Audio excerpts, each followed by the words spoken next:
기도하겠습니다.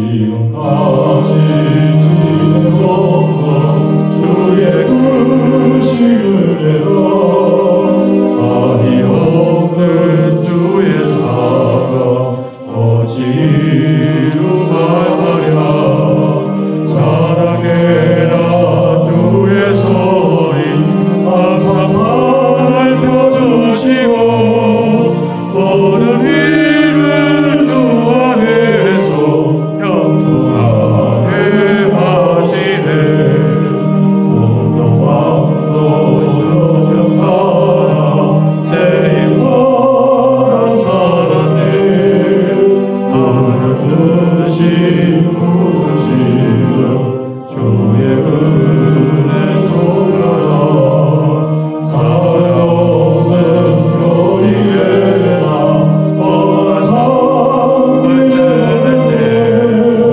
주의 손을 굳게 잡고 찬송하며 가리라 주님 다시 배울 날이 날로 다가와 무거운 짐 주께 맡겨 벗을 날로 걸텐데 나를 위해 예비하신 고향 집에 돌아가 아버지의 품 앞에서 영원토록 살리라. 사랑과 은혜가 풍성하신 우리 하나님 아버지, 지난밤에도 저희들의 피로를 다 거두시고 또 새 힘을 주시고 새 날을 열어주셔서 감사합니다. 오늘도 주님께서 저희와 말씀 가운데 동행하시고 이 새벽제단의 죄를 부르사 하나님의 말씀을 듣고 성령 안에서 기도할 수 있도록 은혜 주셔서 감사합니다. 우리 성도들 가정 다 지켜주시고 어느 곳에 있든지 눈동자같이 지키사 머리뼈보다 나상하지 않도록 강건하고 온전하게 하나님 보호하여 주시옵소서. 세상은 죄악과 세속의 물결이 넘치며 또 전염병과 많은 사망의 기운들이 넘치지만 우리 하나님께서 우리 성도들을 사랑하셔서 그 모든 악에서부터 건져주셔서 감사합니다. 시험에 들지 않도록 우리 마음과 생각도 지켜주시옵시고 날마다 하나님의 말씀의 능력을 힘입어 그 말씀이 공급해 주시는 진리와 은혜 가운데 승리할 수 있도록 인도하여 주시옵소서. 코로나 바이러스가 속히 물러나게 하여 주시고 속히 치료제가 나와 모든 이들이 자유롭게 왕래할 수 있도록 주님 역사하여 주시옵소서. 일상이 회복이 되고 예배가 회복이 되며 믿음이 회복이 되고 건강이 회복이 되는 믿음의 축복이 이어지게 하시고 산자와 죽은 자를 심판하시고 모든 생명의 주관자 되시는 하나님께서 우리가 간구하는 기도를 들으사 응답해 주실 줄로 믿습니다. 오늘도 말씀을 듣습니다. 은혜로 함께해 주시기 원하옵고 예수님의 이름으로 감사 기도드리옵나이다. 아멘. 오늘 하나님의 말씀 고린도전서 11장 말씀 보겠습니다. 1절로 마지막 34절 말씀까지 한 절씩 교독하겠습니다. 내가 그리스도를 본받는 자 된 것 같이 너희는 나를 본받는 자가 되라. 너희가 모든 일에 나를 기억하고 또 내가 너희에게 전하여 준 대로 그 전통을 너희가 지킴으로 너희를 칭찬하노라. 그러나 나는 너희가 알기를 원하노니 각 남자의 머리는 그리스도요 여자의 머리는 남자요 그리스도의 머리는 하나님이시라. 무릇 남자로서 머리에 무엇을 쓰고 기도나 예언을 하는 자는 그 머리를 욕되게 하는 것이요 무릇 여자로서 머리에 쓴 것을 벗고 기도나 예언을 하는 자는 그 머리를 욕되게 하는 것이니 이는 머리를 민 것과 다름이 없음이라. 만일 여자가 머리를 가리지 않거든 깎을 것이요 만일 깎거나 미는 것이 여자에게 부끄러움이 되거든 가릴지니라. 남자는 하나님의 형상과 영광이니 그 머리를 마땅히 가리지 않거니와 여자는 남자의 영광이니라. 남자가 여자에게서 난 것이 아니요 여자가 남자에게서 났으며 또 남자가 여자를 위하여 지음을 받지 아니하고 여자가 남자를 위하여 지음을 받은 것이니 그러므로 여자는 천사들로 말미암아 권세 아래에 있는 표를 그 머리 위에 둘지니라. 그러나 주 안에는 남자 없이 여자만 있지 않고 여자 없이 남자만 있지 아니하니라. 이는 여자가 남자에게서 난 것 같이 남자도 여자로 말미암아 났습니다. 그리고 모든 것은 하나님에게서 났느니라. 너희는 스스로 판단하라. 여자가 머리를 가리지 않고 하나님께 기도하는 것이 마땅하냐? 만일 남자에게 긴 머리가 있으면 자기에게 부끄러움이 되는 것을 본성이 너희에게 가르치지 아니하느냐? 만일 여자가 긴 머리가 있으면 자기에게 영광이 되나니 긴 머리는 가리는 것을 대신하여 주셨기 때문이니라. 논쟁하려는 생각을 가진 자가 있을지라도 우리에게나 하나님의 모든 교회에는 이런 관례가 없느니라.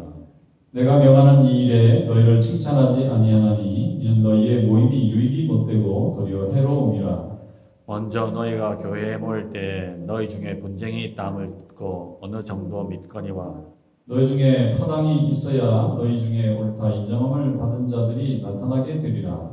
그런즉 너희가 함께 모여서 주의 만찬을 먹을 수 없으니 이는 먹을 때 각각 자기의 만찬을 먼저 갖다 먹으므로 어떤 사람은 시장하고 어떤 사람은 취함이라. 너희가 먹고 마실 집이 없느냐? 너희가 하나님의 교회를 업신여기고 빈궁한 자들을 부끄럽게 하느냐? 내가 너희에게 무슨 말을 하랴? 너희를 칭찬하랴? 이것으로 칭찬하지 않노라.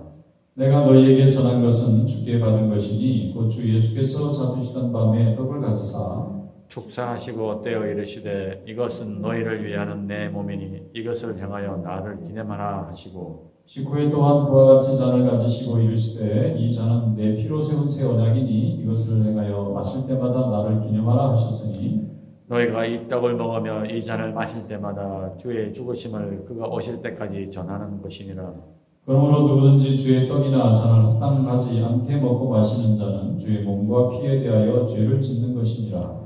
사람이 자기를 살피고 그 후에야 이 떡을 먹고 이 잔을 마실지니 주의 몸을 분별하지 못하고 먹고 마시는 자는 자기의 죄를 먹고 마시는 것이니라. 그러므로 너희 중에 약한 자와 병든 자가 많고 잠자는 자도 적지 아니하니 우리가 우리를 살폈으면 판단을 받지 아니하리니와 우리가 판단을 받는 것은 주께 징계를 받는 것이니 이는 우리로 세상과 함께 정죄함을 받지 않게 하려 하심이라. 그런즉 형제들아 먹으러 모일 때 서로 기다리라. 만일 누구든지 시장하거든 집에서 먹을지니 이는 너희의 모임이 판단하는 모임이 되지 않게 하려 함이라. 그 밖의 일들은 내가 언제든지 갈 때에 바로 잡으리라. 아멘. 말씀에 내가 있으시기 바랍니다. 사도 바울은 또 남자와 여자의 역할에 대한 얘기도 하고 있습니다. 남자는 남자다운 역할을 잘 수행하는 것이 좋고 여자들은 여자에 맞는 역할을 잘 수행해 주는 것이 좋다. 어느 지역이든지 남자의 역할과 여자의 역할론이 있는데 이것이 교회 안에서도 존중받는 것이 맞다는 것입니다. 왜냐하면 하나님이 남자와 여자를 다르게 만드셔서 남자는 열심히 일해서 자기 집을 세우는 역할을, 여자는 그 안을 채우고 또 자녀를 생산하고 기르는 역할을 하나님이 각각 주셨기 때문에 이 역할을 서로가 잘 감당하는 것이 먼저 하나님 앞에 온전한 일이고 또 성도들 간에도 덕이 되는 일이고 세상 사람들이 볼 때도 전도가 되는 일인데 교회 안에서 자유롭다고 해서 그 역할을 서로 존중해 주지 않고 남자가 여자처럼 되려고 하거나 여자가 남자처럼 되려고 하거나 그로 인해서 서로 간의 역할이 혼란스럽고 또 서로 간의 권위나 가치가 서로 훼손되는 일이 있어서는 안 되겠다. 남자와 여자가 하나님 앞에서는 분명히 공평합니다. 그래서 어느 면에 있어서나 차별이 될 수는 없으나 하나님이 주신 역할의 차이는 분명히 존재하고 있기 때문에 남자가 아이를 낳을 수가 없고 여자가 또 집을 세우는 역할이 아니니까 이것을 서로 각자의 역할을 존중하고 그것을 차별이나 억압이나 혹은 지나치게 다른 역할로 확대하지 않고 교회가 그 역할을 존중해 주는 것이 좋겠다는 것입니다. 우리 지금의 시각으로 보면 이게 진보냐 보수냐 보수적인 생각이냐 진보적인 생각이냐 이렇게 구분해 볼 수 있겠지만 성경 안에는 진보도 보수도 없고 하나님의 뜻대로 가느냐 아니면 세상 사람들의 생각대로 가느냐 하는 차이가 있습니다. 사도 바울은 고린도 교회 교인들에게 분명히 교회는 세상과는 다른 상당히 다른 가치와 세계관을 분명히 가지고 있었을 겁니다. 그러니까 교인 중에서는 야 이게 하나님 앞에서 자유로운데 남녀 간에도 이게 자유로워야 되는 거 아니냐 하면서 매우 급진적이고 진보적인 생각까지 했던 사람들이 있지 않았을까 생각합니다. 그러니까 어느 지역이든지 이렇게 남녀간에 차별을 두는 일이 많다 보니까 이런 것조차도 교회에서 없애야 되는 것이 아니냐. 여자가 남자처럼 좀 하고 다니고 남자의 역할을 해도 되고 또 남자 중에서도 또 여인처럼 자기의 정체성을 이렇게 발휘하는 것도 나쁜 게 아니다라고 하는 주장이 있을 것도 같고 무한한 자유를 복음 안에서 느꼈기 때문에 뭐든지 다 있었던 권위나 전통을 좀 허물고 새로운 것을 좀 추구해보고 싶은 마음도 있었을 겁니다. 왜냐하면 사도 바울의 입장에서 보면은 예수 믿는 초대 그리스도인들이 모든 재산을 팔아서 제자들 앞에 두고 교회에서 그걸 가지고 아무 관련도 없는 사람들인데도 성도라는 이름만으로 매일 많은 과부들을 생활비를 주는 구제하는 일을 했을 때는 정상적인 사회에 그동안 갔던 관습으로 보면 굉장히 이해하기 어렵지만 그리스도 안에서 은혜를 받고 나면 인생관이 달라지니까 재물을 이제 값 없이 생각하고 믿음을 귀하게 생각하는 그런 좀 혁명적인 삶의 변화가 나타나니까 고린도 지역에서도 아마도 그런 일이 있어서 여자들과 남자들의 역할을 이제는 차별하지 말고 동등하게 누리고 다니자 이런 이제 주장이 나왔던 것으로 보입니다. 이에 대해서 사도 바울은 세상 사람들과는 상관없이 하나님이 주신 창조의 원리에 우리가 충실하면 된다. 그것이 때로는 전통처럼 보이기도 하고 전통이 아닌 것처럼 보일지라도 우리는 세상의 전통을 무시하는 자들이 아니라 세상의 전통을 존중하되 창조적 전통, 하나님이 주신 창조의 원리에 맞는 대로 따라가는 것으로 그것이 때로는 전통을 존중하는 모양이 될 수도 있고 전통을 거스르는 일처럼 될 수도 있으나 우리 성도들의 관심은 항상 하나님 앞에 있는 게 중요하다 그 말씀을 합니다. 그 다음에 이제 17절부터는 조금 다른 문제를 다루고 있는데 이것은 뭔가 하면은 성찬식을 하는 거, 애찬식을 하는 그들은 애찬식이라고 불렀습니다. 이제 성찬식을 하고 예배를 드리고 나서 그 다음에 예배가 말씀으로 드리는 지금 같은 우리 예배고 두 번째는 이제 성찬식 말하자면은 식사를 같이 하는 성도 간의 식탁이 있었어요. 이걸 주의 식탁이라고도 하고 또 만찬이라고도 불렀습니다. 왜냐하면 주님께서 내가 오늘 올 때까지 계속 이렇게 성도들이 함께 모여서 떡을 떼라 그리고 포도주를 마실 때마다 또 떡을 먹을 때마다 내가 너희를 위해서 살을 찢고 피 흘렸다고 하는 이 희생을 꼭 기억하라 말씀하셨기 때문에 1부는 말씀으로 드리는 예배고 2부는 음식으로 교제하는 거였어요. 그런데 고린도 교회는 어떤 문제가 있었느냐면 사람들이 서로 차별을 하다 보니까 이 만찬을 할 때에 식사를 할 때에 서로 다르게 한 거예요. 무슨 뜻이냐면 부유한 형제들은 부유합니다. 모든 게.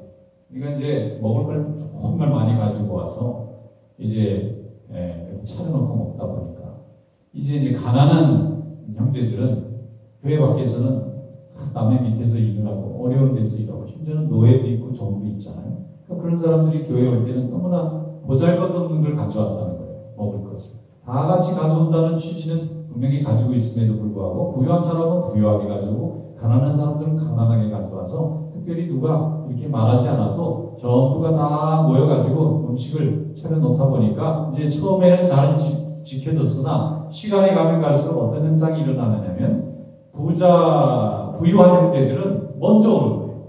먹을 것이 좋은 게 많아요. 근데 가난한 형제들은 아무래도 좀 지각도 하고 자기 나름대로 시간을 조절하기가 어려우니까 늦게 참여하는 사람들이 있는데 이렇게 하다 보니까 어떤 현상이 일어나냐면 기다리기도 힘들고 또 늦게 오는 사람들에 대해서 은근히 좀 마음에 벽이 생기고 그러다 보니까 가진 자와 가지지 않는 자의 차이가 성만찬에서 터진 거예요. 그래서 먼저 온 사람들이 다 먹어버리고 다 끝났어요. 그리고 가난한 형제들은 나중에 정말 보잘것없는 음식을 가지고 왔더니 이미 다 그냥 끝나가지고 갈 시간만 남겨놓으니까 이 형제들이 와서 먹기도 부끄럽고 참여하기도 부끄럽고 이게 한두 번이 아니라 반복되다 보니까 어떤 현상이 일어나느냐면 부유한 형제들이 먼저 맛있게 먹고 끝나고 나면 가난한 형제들이 나중에 와서 보잘것없는 음식을 먹으니까 예배가 둘로 나눠버린 거예요. 그러면 이것은 무엇 때문에 일어나느냐면 상대의 먹는 문제는 먹는 게 아닌데 먹는 걸 하나의 계기 삼아서 성도들이 한 자리에 모여서 우리가 하나님 안에서는 하나다라고 하는 이 복음을 프랙티스하는 순간인데 이것에 대한 이해가 부족하니까 먹는 문제로 생각하는 거예요. 이게 먹는 거다. 맛있는 거, 좋은 거, 또 잘 가진 사람들끼리 이런 생각들이 자꾸 발전하다 보니까 그 얘기로 인해서 가진 자와 가지지 않는 형제들 사이에 분쟁과 파당이 생겼다. 그런 말씀입니다. 그래서 이게 여기에 사도 바울이 하는 말씀이 먹을 게 없어서 교회 와서 먹느냐 이거예요. 먹을 것이 없어서 교회 와서 먹느라고 먹어야 되는데 늦게 온다고 빼고 먹고 또 빠진 사람은 또 자기를 뺐다고 또 섭섭해하고 그러면서 그러면 차라리 집에서 좀 먹고 와라. 배고파서 빨리 먹어야 될 것 같아. 집에서 좀 빨리 먹고 저희는 왔다가 가난한 형제들이 와서 참여할 때까지 좀 기다리라. 여기 보면 기다리라. 그런 말씀이 있어요. 그리고 예수님께서 왜 최후의 만찬을 통해서 떡과 포도주를 먹었느냐면 우리같이 연약한 죄인들을 위해서 피를 흘리시기 위해서 이걸 먹으라고 한 건데 그 핵심은 성도가 그리스도 안에서 하나고 나뉘지 아니하고 한 마음으로 하나님 앞에 예배하는 형제라는 것을 잊지 말라고 예배도 드리고 떡도 다 떼는 거니까 이것을 잊지 마라 이렇게 말씀하는 것입니다. 앞에 있는 여인들과 남자들의 역할도 그렇고 성만찬할 때 가진 자와 가난한 자의 역할도 그렇고 모든 것이 다 한 가지 방향은 분명한 겁니다. 하나님께서 우리에게 모든 것이 다 동등하게 주셨는데 서로를 사랑하고 아끼고 귀하게 여기면 무엇이든지 다 복스럽게 갈 수 있는데 내가 가지고 있는 지식이나 내가 가지고 있는 재물이나 내가 가지고 있는 경험을 좀 남보다 좀 앞세우려다 보면 항상 이렇게 나뉘게 되고 흩어지게 되고 상하게 되는 일이 있기 때문에 항상 어떤 일을 할 때에 우리가 또 완전한 천사가 아니니까 항상 내가 과거에 가졌던 생각에 문제가 나타나면 하나님 앞에 회개하면 되고 하나님 앞에 도움을 구하고 기도함으로 인해서 그래서 성령 충만하고 기도 충만한 사람들이 항상 결과가 좋은 일과 자기를 되돌아볼 수 있는 능력과 그것을 바꿀 수 있는 의지가 존재한다는 면에서 우리 성도들이 믿지 않는 세상 사람들하고는 다른 이 세상에 빛이 될 수 있는 소금의 역할을 할 수 있는 그런 능력이 된다는 것입니다. 오늘도 이 말씀을 따라서 항상 주님 앞에 한 마음으로 주님을 섬기는 귀한 성도들이 되시기를 주님의 이름으로 축원합니다. 기도하겠습니다. 거룩하신 하나님 아버지 감사합니다. 오늘도 이 새벽에 저희들을 불러주시고 주의 말씀을 따라 우리에게 함께 주신 귀한 성도들 한 동역자로 또 서로를 섬기고 또 서로를 위해 또 수고하는 일꾼들로 삼아주셔서 감사합니다. 하나님 앞에 주신 사명을 잘 감당하여 믿음의 역사를 이루게 하시고 우리 성도들이 더 든든히 세워져가는 귀한 종들이 되게 하여 주시옵소서. 이 시간 기도하오니 성령께서 함께해 주시기 원하옵고 예수님의 이름으로 감사하며 기도드리옵나이다. 아멘. 자유롭게 기도하겠습니다.